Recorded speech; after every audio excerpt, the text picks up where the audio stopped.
I held it close to my chest for a long time, feeling its softness against my skin. And as I looked out the window at the setting sun, I whispered to myself, maybe this is what it means to be unneeded, to love without a place to belong.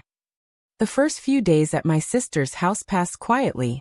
She lived alone too, though her home felt busier somehow, filled with the smell of freshly cooked meals and the chatter of the television that was always on.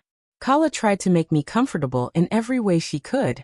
She gave me her own room, brought me tea at sunrise, and kept asking if I was warm enough, if I needed more blankets, if I wanted to talk. But I didn't want to talk. Not yet. Instead, I sat by the window most of the time, looking at the small lane outside. Children played cricket there every evening. Their laughter reminded me of my ideal when he was their age, full of life, full of questions. Sometimes I would close my eyes and hear him calling, "Amy, look. I hit a 6. The memory always brought a smile, followed by a sting behind my eyes. Kala would sit with me in the evenings. She was a woman of few words, but her silence was comforting, the kind that doesn't demand explanations. One night, as we were sipping tea, she said gently, "Salma, you did the right thing." I looked at her, puzzled. "The right thing?" "Yes," she said. "You left before they had to push you harder. You left with dignity." I let her words sink in. I hadn't thought about it that way before. I'd only felt the ache of leaving, not the grace of it. She continued, "Sometimes love means knowing when to step aside, not because you're unwanted, but because you want peace for everyone, including yourself." I looked down at my cup, the steam rising softly. For the first time, her words didn't make me cry. They made me still. That night, as I lay in bed, I thought about all the years I had spent being someone's wife, someone's mother, someone's mother-in-law. Every role came with love, but also expectations. And now, for the first time, I wasn't anyone's responsibility, and no one was mine. It was a strange kind of freedom, quiet, empty, but gentle. The next morning, I decided to take a walk around the neighborhood. The sun was soft, and the smell of wet earth lingered after an early drizzle. As I walked, I noticed the little things. An old man sweeping his porch, a woman hanging clothes on a line, the distant sound of the mosque's call to prayer. Life was moving forward, one small moment at a time. When I came back, Kala was watering her plants. She handed me a small pot and said, "Here, you water this one." I smiled and took it. The soil was damp, the leaves green. There was something calming about tending to something living, something that asked for nothing but care. Days turned into weeks. I began helping Kala with small chores, chopping vegetables, folding laundry, brewing tea. It wasn't my home, but slowly, it started to feel like a safe space. The silence that once felt heavy now felt peaceful. One afternoon, while we were having lunch, Kala said softly, "Have you heard from Adil?" I hesitated before answering. "No," I said finally. "Not yet." She nodded, not pressing further.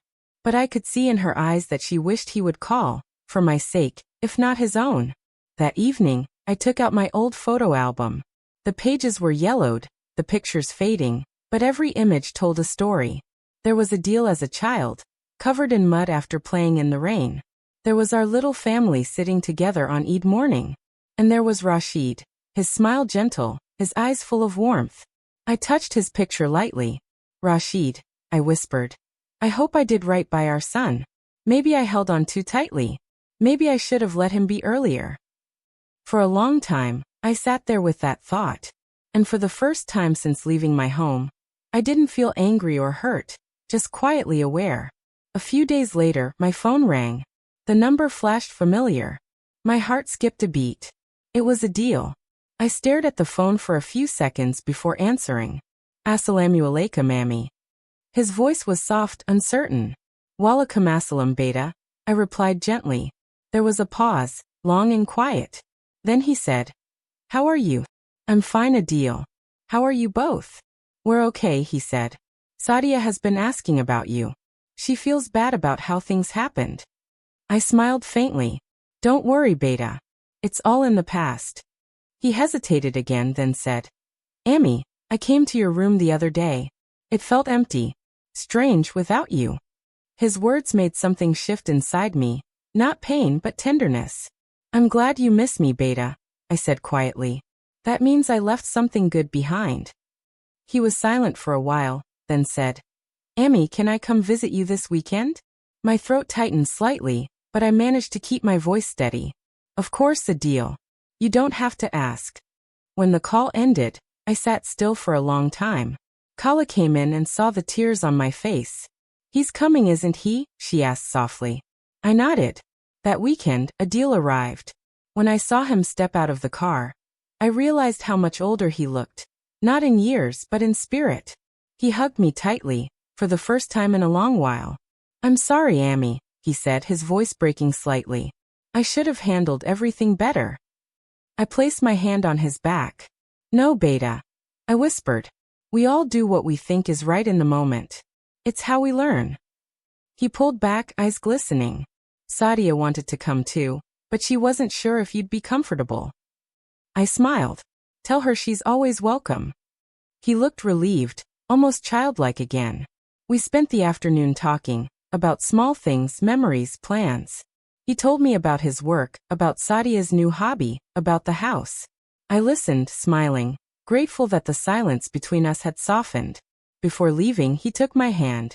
Amy, he said, please come visit us soon. The house feels empty without you. I looked into his eyes and said gently, maybe one day, Beta, when the time feels right. He nodded, understanding. As his car drove away, I felt no longing, no ache, just quiet peace. That night, I sat by the window again, watching the moonlight spill over the trees. For the first time, I didn't feel like a burden or an outcast. I felt free. I realized that being unneeded wasn't the end of love. It was just a change in its form. My role as a mother hadn't ended. It had simply evolved. Adil no longer needed my guidance every day.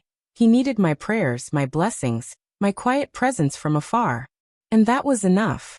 In the days that followed, I started writing letters to myself. Little notes of gratitude. About the life I'd lived, the people I'd loved, and the lessons I'd learned. One letter said, love doesn't disappear when it's no longer asked for. It stays quietly, like a lamp that keeps burning, even when no one's in the room. I kept that letter folded beside my prayer mat. Kala once asked me, do you still miss your home? I smiled softly. Sometimes. But now, when I think of it, it feels like remembering a song I used to love. It doesn't hurt anymore. It just warms me. And she nodded, saying, that's what healing sounds like.